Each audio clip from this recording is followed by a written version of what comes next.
नमस्कार, स्वागत है आपका जनगणमन 24/7 पर, जो कि मेरा यूट्यूब चैनल है। आप उसे लाइक करें, सब्सक्राइब करें। और न्यूयॉर्क टाइम्स की एक रिपोर्ट मोदी और डोनाल्ड ट्रंप के बीच जो ये खटास है, ये क्यों पैदा हुई, उसके बारे में रेखांकित करता है। आपको स्क्रीनशॉट दिखाना चाहती हूँ न्यूयॉर्क टाइम्स की स्टोरी का, जिसके हवाले से आपको पता चलेगा कि the Nobel prize and a tasty phone call, how the Trump Modi relationship soured. ये न्यूयॉर्क टाइम्स की हेडिंग है। बेसिकली अनरावल्ड, उसकी अनरावलिंग की गई है कि एक फोन कॉल और Nobel peace prize Donald Trump ढूंढ रहे थे, जिसको मोदी ने मना कर दिया। मोदी ने मीडिएशन के लिए मना किया। तो सारी बातें न्यूयॉर्क टाइम्स की इस रिपोर्ट में आई है। अब ये कहा गया है कि 17 जून की ये फोन कॉल थी।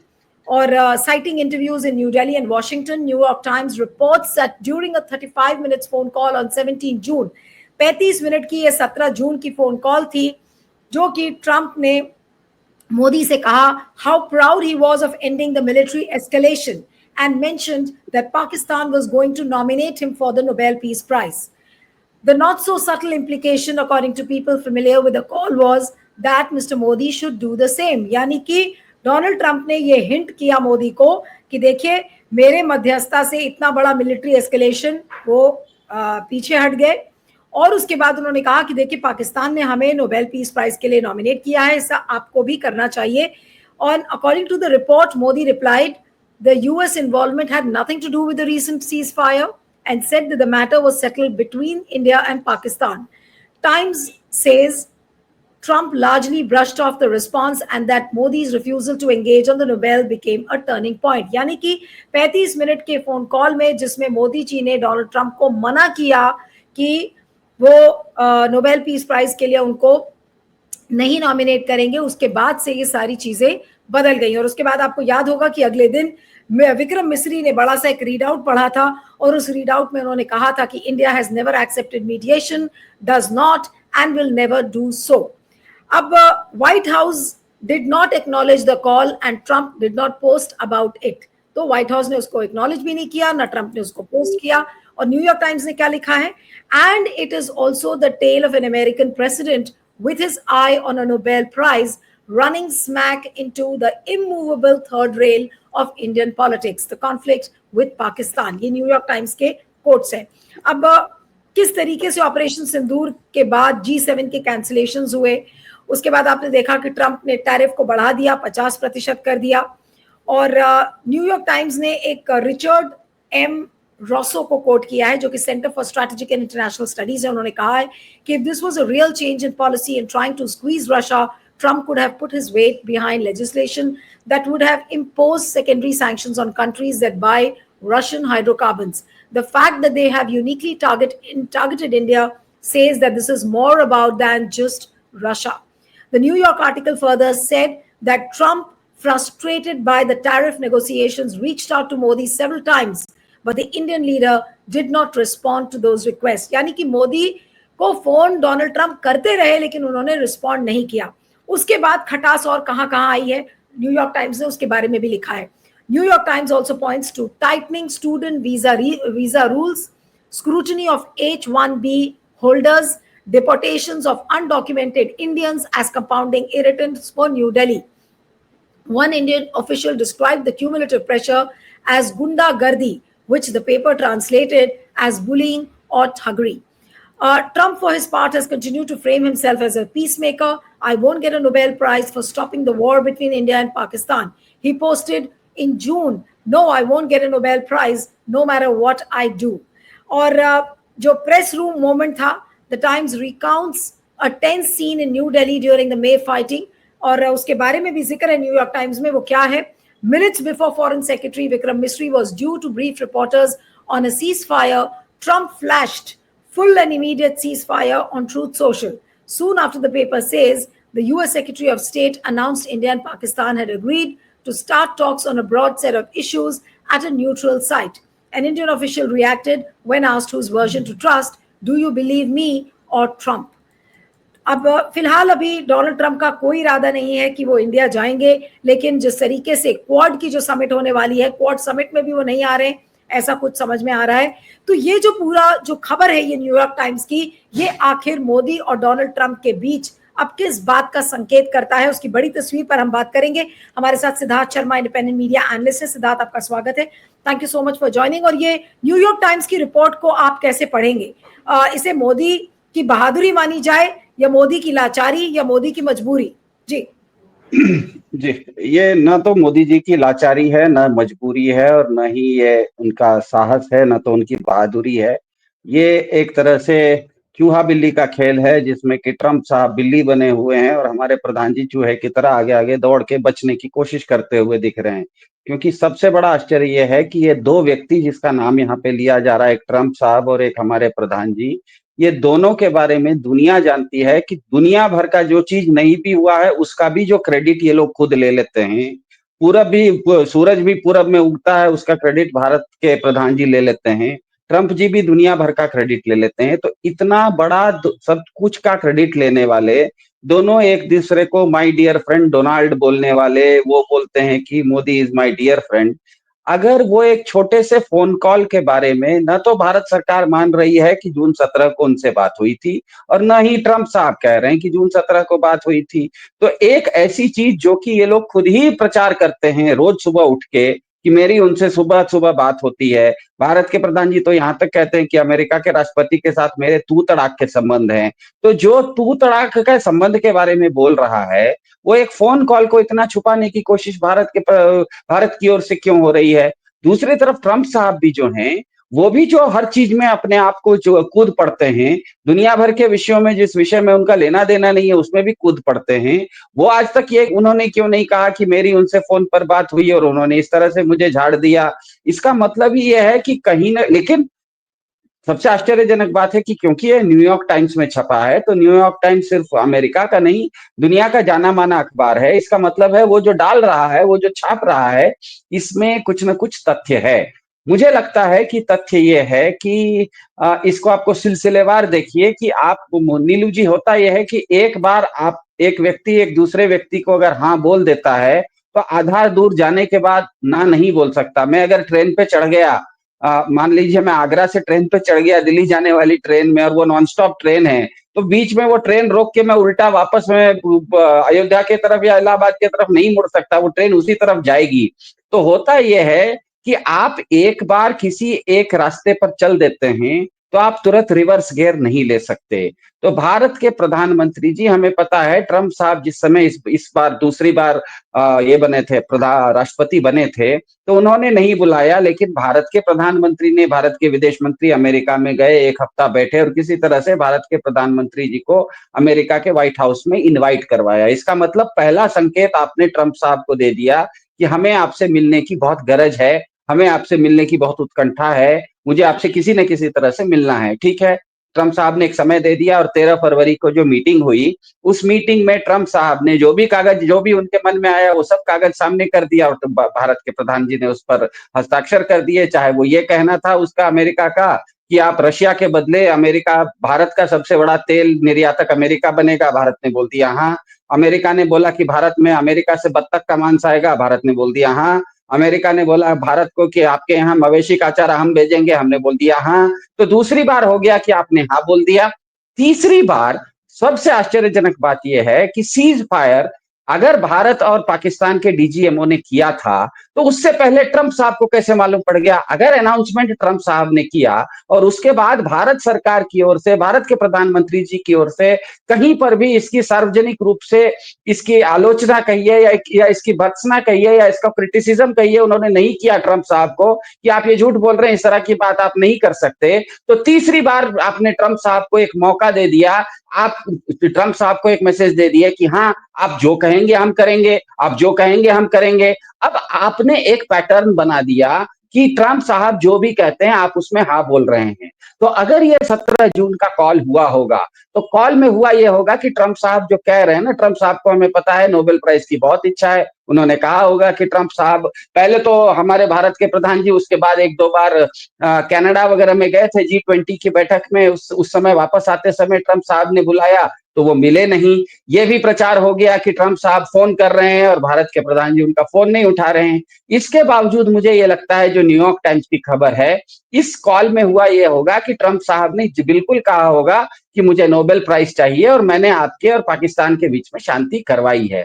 अब दिक्कत ये हुई होगी कि भारत के प्रधान जी इसको न तो हाँ बोल सकते हैं, क्योंकि ये चीज हाँ बोलने लायक है नहीं। हाँ बोलेंगे तो फिर ट्रंप साहब चढ़ जाएंगे। लेकिन इतनी बार आप हाँ बोल चुके हैं उनको कि आप खुल के उनको ना भी नहीं बोलेंगे। तो ये हो सकता है कि उस फोन कॉल में भारत के प्रधान जी ने, ट्रंप साहब ने तो अपनी तरफ से बोला होगा कि मुझे नोबेल प्राइज चाहिए और भारत और पाकिस्तान के बीच में मैंने शांति करवा दी है। लेकिन मेरे ख्याल से भारत के प्रधान जी ने उसके जवाब में नॉन कमिटल जवाब दिया होगा। उन्होंने ना तो हाँ बोला होगा, ना तो ना बोला होगा, या तो बोला होगा ठीक है हम आगे जाके इस चीज को कुछ करेंगे। तो आपने देहरी पे दीपक जैसी कोई चीज छोड़ दी। उसके बाद क्योंकि आपने जो कहा अमेरिका को, जो जो चीजें फरवरी से अभी तक आप हाँ हाँ हाँ कहते आए हैं, नोबेल प्राइज तक, उसको क्योंकि आप नहीं माने, इसीलिए धीरे धीरे अमेरिका का ट्रंप प्रशासन आपके ऊपर गुस्सा ज्यादा हो गया, बहुत ज्यादा टैरिफ लगाना स्टार्ट कर दिया, आपको सिंगल आउट करने लग गया। भारत को सिंगल आउट करते करते ये सिंगल आउट की स्थिति हो गई है कि इनके ट्रंप साहब के एक सीनियर काउंसिल हैं व्हाइट हाउस में, उनके मतलब स्पेशल एडवाइजर आप कह सकते हैं, उनके बहुत प्रमुख सलाहकार, उनका नाम है पीटर नवारो। पीटर नवारो साहब ने 2 दिन पहले ट्विटर पर जाके एक ट्वीट किया, और वो ट्वीट इतना आश्चर्यजनक है कि वो ट्वीट में आप फोटो देखिए, मोदी जी की हजारों तस्वीरें हैं जिसमें वो हवाई जहाज में चढ़ते हुए भी दिख सकते हैं। मोदी जी की ऐसी तस्वीर भी है जिसमें वो चश्मा लगाए हुए हैं। मोदी जी की ऐसी तस्वीर भी है जिसमें वो बीएमडब्ल्यू कार में बैठे हुए हैं। लेकिन उन्होंने एक ऐसी तस्वीर चुनी मोदी जी की, जो कि भारत के साधु संतों की तस्वीर चुनी, और उस ट्वीट के पहले लाइन में लिखा इनफ ऑफ दिस मैडनेस। ये उन्होंने लिखा है, इनफ ऑफ दिस मैडनेस। इसका मतलब है कि ट्रंप साहब अब हाथ धो के पीछे पड़े हुए हैं हमारे प्रधान जी के, क्योंकि आपने कई बार उनको हाँ बोल दिया। अंत में जिस समय तथाकथित रूप से न्यूयॉर्क टाइम्स के स्टोरी के अनुसार नोबेल प्राइज की भी बात आई, उसमें भी आपने ना तो हाँ बोला ना तो ना बोला, कुछ बोल के अच्छा देखते हैं। कई बार ऐसा होता है ना नीलू जी, आप किसी को फोन करते हैं, सामने वाले को कुछ जवाब सीधा नहीं देना होता, तो बोलते था अच्छा ठीक है थोड़ी देर में देख के आप, हाँ ठीक है ठीक है ठीक है, अच्छा अच्छा ठीक है ओके ओके ओके, ऐसा बोल के रख दिया। आपने ना तो हाँ बोला ना तो ना बोला।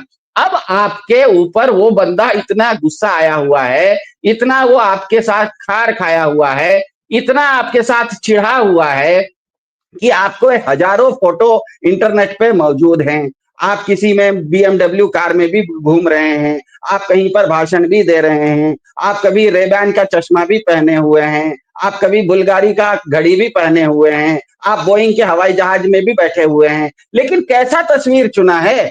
वो तस्वीर चुना है जो भारत के साधु संतों की तस्वीर है, और ऊपर लिख दिया है कि इनफ ऑफ दिस मैडनेस। इसका मतलब क्या है? वो आपको और इस पूरे देश को एक संदेश देना चाह रहा है। वो अब ट्रंप केवल आपको संदेश नहीं दे रहा है, आपकी कॉन्सिक्वेंसी को भी संदेश दे रहा है, जिसको साधारण भाषा में भक्त मंडली कहा जाता है, उनको भी संदेश दे रहा है कि देखो हम इतनी फजीहत करने के लिए तैयार हैं, हम आपकी इतनी फजीहत करेंगे। ये जो भी चित्र आपके फोटो पे चल रहा है, ये चित्र जहां तक मुझे याद है, ये भारत के प्रधान जी कभी केदारनाथ में गए थे शायद चुनाव के समय, या चुनाव खत्म हुआ था रिजल्ट नहीं आया था, तो ये एक धार्मिक चित्र है। इसका इसका जो महत्व है ये भारत के अंदर है। अमेरिका में ये चित्र क्यों चलेगा? पीटर नवारो साहब इस चित्र से क्या दिखाना चाह रहे हैं हमारी समझ में नहीं आ रहा है। भारत में मोदी जी या बीजेपी चुनाव लड़ने के लिए, चुनाव जीतने के लिए इस कपड़े में, इस रंग के कपड़े में बैठ के अपना फोटो खिंचवाए जिससे कि उनकी भक्त मंडली खुश हो, तो हमारे समझ में आता है। अमेरिका को, मोदी जी को अगर डिपिक्ट करना था, भारत के प्रधानमंत्री को अगर सांकेतिक रूप से दिखाना था, तो ये चित्र की जरूरत थी क्या उनको? ये चित्र क्या बताता है? इसका मतलब ही है कि ट्रंप साहब, खास करके ये जो इन्होंने नोबेल प्राइज और भारत पाकिस्तान युद्ध रोकने के बारे में जिस तरह से मोदी जी या मोदी सरकार ट्रंप साहब से भागे भागे फिर रहे हैं, और इसका सबसे सीधा उदाहरण है G20 में भारत के प्रधानमंत्री गए थे कनाडा, उनके जाने से पहले किसी काम से ट्रंप साहब निकल गए थे, ट्रंप साहब ने तुरंत फोन किया कि आप वापस कनाडा से भारत जाते जाते आप वाशिंगटन में आइए, व्हाइट हाउस में हमसे मिल के जाइए। और भारत के प्रधानमंत्री जी ने वो मिलन नहीं किया, उन्होंने कहा हम नहीं मिल सकते। ये अपने आप में बताता है कि भारत के प्रधान जी ट्रंप साहब से बचते बचते फिर रहे हैं। इसका दूसरा और सबसे बड़ा उदाहरण है, जब से सीज फायर किया है तब से ट्रंप साहब ने 41 बार ट्विटर पे 41 बार सार्वजनिक रूप से बोल दिया मैंने करवाया, मैंने करवाया, मैंने करवाया। सुबह होता है, शाम होता है, हमारे प्रधान जी तुरंत ट्विटर पर चले जाते हैं। कभी मागा का ट्विटर चले जाते हैं, कभी मीगा के ट्विटर पर चले जाते हैं, कभी रेडार से हवाई जहाज को बचवा लेते हैं, कभी 2A भी बोल देते हैं, मतलब कभी नाली से गैस निकाल देते हैं। सुबह से शाम तक दसों ट्विटर पर ट्वीट करने वाले लेकिन 41 बार अगर सिद्धार्थ, जो ये न्यूयॉर्क टाइम्स की जो खबर है, इसका लार्जर इंपोर्ट मोदी जी के लिए क्या है पॉलिटिकली? क्योंकि ये तो भक्त मंडली कह सकती है ना कि देखिए मोदी जी ने तो बहादुरी का काम किया, मोदी जी ने डोनाल्ड ट्रंप की फोन कॉल भी नहीं उठाई, और अब तो न्यूयॉर्क टाइम्स ने इसका सबूत खुद दे दिया कि मोदी जी ने डोनाल्ड ट्रंप को कुछ समझा ही नहीं। क्या ये भक्त मंडली नहीं कहेगी, या फिर उल्टा जो मोदी जी के लिए बैकफायर करेगी ये न्यूयॉर्क टाइम्स की स्टोरी? जी नहीं, आप अगर अपने आप को विश्व गुरु कहते हैं तो इसका मतलब बाकी देश तो आपके चेले हुए। तो ऐसा कौन सा गुरु है जो कि चेले को देख के भाग रहा है आगे आगे? गुरु चेले से गुरु कब भागता है? चेले ऐसा कभी सुना नहीं है कि चेला आ गया गुरु भाग गया।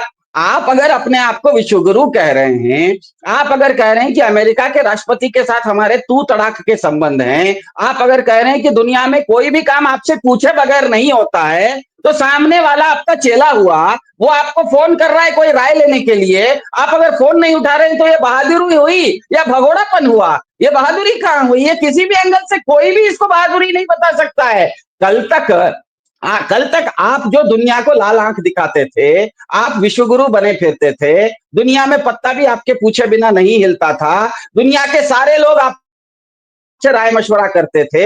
आज ट्रंप साहब भी आपको फोन कर रहे हैं क्योंकि वो तो आपके आप विश्वगुरु हैं, तो ट्रंप तो आपके चेले हुए। तो चेले साहब अगर गुरु जी को पूछ रहे हैं कि सर हमको एक छोटा सा डाउट है ना, थोड़ा ये समझा दीजिए, गुरु जी बोले नहीं नहीं मुझे भागना है, मुझे भागना है। इसका मतलब वो गुरु कैसा हुआ जो चेले को देख के भाग रहा है? तो ये चीज बिल्कुल पच नहीं रही है। अगर भारत 140 करोड़ लोगों का देश है, भाजपा अगर सांस्कृतिक राष्ट्रवाद की बात करती है, मोदी जी अगर 56 इंच के हैं, अगर बीजेपी कहती है कि मोदी जी विश्व गुरु हैं, तो बाकी जो चेले हैं, ट्रंप तो चेले हुए, चेले का फोन उठाने से गुरु जी क्यों भाग रहे हैं? और अगर भाग रहे हैं, इसका मतलब कहीं ना कहीं कुछ दाल में काला है। वो चेला कुछ ऐसा चीज लेके आपके पीछे पड़ा हुआ है कि आप गुरु जी उनको चेले के साथ रहना नहीं चाह रहे हैं। वो चेला कोई ऐसा चीज आपके पीछे लेके पड़ा हुआ है। आखिरी के दो सवाल आपसे करूंगी कि ये न्यूयॉर्क टाइम्स ने तो जो छाप दिया Nobel peace prize and a tasty phone call, how the Trump Modi relationship unravelled, ये न्यूयॉर्क टाइम्स की टाइटल स्टोरी है। इसका अब असर आप क्या देखते हैं कि अब डोनाल्ड ट्रंप भारत के साथ आने वाले दिनों में किस तरीके से पेश आने वाले हैं, भारत के साथ, भारतीयों के साथ और खुद मोदी जी के साथ? मैं चाहती हूं आप मोदी जी से वो कैसे पेश आएंगे, क्या मोदी जी का और पेच कसने की कोशिश करेंगे? भाई उन्होंने क्वाड में जाने से मना कर दिया, हमारे इमिग्रेशन रूल्स को टाइट कर दिया, कोई भी ऐसी चीज बची नहीं है, और टैरिफ 50% लगा दिया। अब बचा क्या है भारत के साथ बदसलूकी में डोनाल्ड ट्रंप का? मेरे ख्याल से आने वाले समय में ट्रंप की सरकार मोदी जी से तो कुछ नहीं कर पाएगी, क्योंकि मोदी जी इस देश के प्रधानमंत्री है, वो उनका फोन नहीं उठाएंगे तो आप क्या कर पाएंगे। लेकिन वो भारत की जनता के ऊपर, जनता के लिए परेशानियां बढ़ाएंगी। जैसे हमें पता है H1B वीजा का पर बहुत सारे हिंदुस्तानी लोग वहां पर काम करते हैं, बहुत सारे स्टूडेंट्स काम करते हैं। स्टूडेंट वीजा का इन्होंने टाइम लिमिट घटा दिया है। आज ही पेपर में, आप शायद टाइम्स ऑफ इंडिया में मैंने पढ़ा था, आज के टाइम्स ऑफ इंडिया में, कि 2001 के बाद इस साल सबसे कम लोग हिंदुस्तान से अमेरिका जा पाए हैं। चाहे वो टूरिस्ट के नाम पे जा रहे हो, चाहे अपने परिवार, काफी सारे ऐसे बुजुर्ग भारत में रहते हैं जिनके बेटे कहीं अमेरिका में काम करते हैं, साल में एक आध बार उनसे मिलने जाते हैं, वो भी नहीं जा पा रहे हैं। अब ट्रंप साहब जो कर रहे हैं वो भारत की जनता को, वो जो आप कह रहे हैं ना पेंच कसने की बात, वो आप बदला ले रहे हैं भारत की जनता से। वो भारत की जनता की परेशानियां बढ़ा रहे हैं, क्योंकि मोदी जी को तो उनके अनुसार मोदी जी को उन्होंने जितना करना था कर दिया। क्या कहते हैं, हमारे प्रधान जी को जितना टाइट करना था ट्रंप साहब ने कर दिया। हुआ ये है कि भारत के प्रधान जी शेर थे और ट्रंप साहब नाम के सवा शेर इनको मिल गए हैं। ये दुनिया भर का क्रेडिट लेना, इधर उधर की बातों में घुसना, जिस चीज में आपका संबंध नहीं है उस पर भी बोलना, ये जो भारत के बीजेपी सरकार की जो आदत थी, जिसको मैं बुरी आदत कहता हूं, वो आप एक शेर थे, आपसे सवा शेर मिल गया है ट्रंप। अब ट्रंप के सामने आपकी हेकड़ी तो नहीं चल रही है, आप विश्वगुरु कह रहे हैं, ट्रंप बोल रहा है कि मेक अमेरिका ग्रेट अगेन। तो मुझे ये बताइए कि एक म्यान में दो तलवार कैसे रहेगी? एक म्यान में मेक अमेरिका ग्रेट अगेन, दुनिया का सबसे ग्रेट देश अमेरिका भी रहेगा और उसी म्यान में भारत नाम का विश्वगुरु भी रहेगा। ये दोनों एक म्यान में कैसे रह सकते हैं? तो यहाँ पर मामला केवल ट्रंप साहब का नहीं है, ट्रंप साहब की जो एक मानसिकता है, दूसरी तरफ भाजपा इकोसिस्टम की जो मानसिकता है, ये मानसिकताओं का एक टकराव है। मेरे ख्याल से आने वाले समय में ये दो सभ्यताओं के टकराव में भी परिवर्तित हो सकता है। जिस तरह का पीटर नवारो साहब ने ये ट्विटर यूज किया है, ये कहीं ना कहीं धार्मिक रूप से भी कोई ना कोई वो संकेत देने की कोशिश कर रहे हैं, क्योंकि हमें ध्यान में रखना चाहिए भारत अपने आप में एक क्या कहते हैं, तकनीकी रूप से हम लोग एक सेक्युलर देश हैं, हम लोग धार्मिक प्रतीकों का इस्तेमाल भारत में नहीं करते हैं। लेकिन अमेरिका अपने आप को सेक्युलर देश नहीं कहता है, वो शुरू ही करता है इन गॉड वी ट्रस्ट करके, वो उसके उसके नोट पर ही रहता है इन गॉड वी ट्रस्ट। आप किसी भी अमेरिकी राष्ट्रपति का भाषण सुनिए, अंत में वो बोलते हैं गॉड ब्लेस अमेरिका। तो एक एक और उनका गॉड कौन है? उनका गॉड ऑब्वियसली जो अमेरिका का गॉड है, वो भारत का भगवान तो अमेरिका का गॉड नहीं है। तो एक तरफ अमेरिका का एक गॉड है, दूसरी तरफ भारत, अभी तक तो भारत एक सेक्युलर देश के रूप में था, लेकिन हमें पता है कि पिछले 10 साल में बीजेपी इकोसिस्टम ने, बीजेपी सरकार ने आके भारत को भी एक धार्मिक रूप से कुछ प्रतीकों में बांध दिया, चाहे वो मंदिर हो या किसी एक खास कलर का, किसी एक खास रंग का कपड़ा हो। उस प्रतीक को इन्होंने जब पीटर नवारो, देखिए पीटर नवारो मतलब वो ट्रंप का शैडो है, वो ट्रंप साहब ही है, एक तरह से ट्रंप साहब का, वो ट्रंप साहब से भी एक कदम ऊपर है, क्योंकि वो ट्रंप का एडवाइजर है। नहीं, ट्रंप के ट्रेड एडवाइजर हैं। लेकिन अब जो मैं आखिरी सवाल यही न्यूयॉर्क टाइम्स की स्टोरी के संदर्भ में करना चाह रही हूँ कि अब आज ये न्यूयॉर्क टाइम्स की स्टोरी कल एक ऐसे समय में आई है जब मोदी जी चाइना पहुंचे हैं। कल ही के दिन मोदी जी चाइना पहुंचे हैं और न्यूयॉर्क टाइम्स में ये खबर आई कि मोदी और डोनाल्ड ट्रंप के बीच के रिश्ते क्यों खराब हुए, because of a tasty phone call and a Nobel peace prize.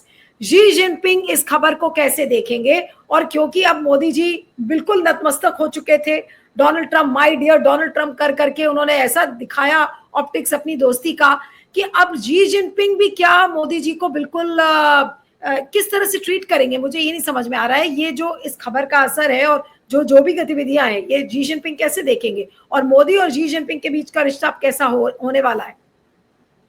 मेरे ख्याल से चीन अब भारत को तो नहीं, भारत के प्रधान जी को एक बेचारा व्यक्ति के रूप में देखना शुरू करेगा, क्योंकि वो चीन अमेरिका के साथ थे, आप भाग के अब उनके कैंप में गए हैं। आपने चीन के सामने अपने कमजोरी मान ली है।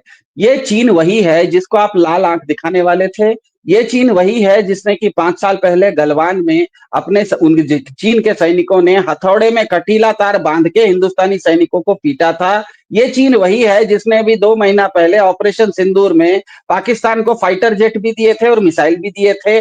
वो चीन जो कि आपका घोषित दुश्मन है, आप भी कहते हैं कि चीन घोषित दुश्मन है। 1 महीना पहले भारत के प्रधान जी खुद सार्वजनिक रूप से आके कहे हैं कि चीन से आने वाले छोटे छोटे गणेश जी का बहिष्कार कीजिए।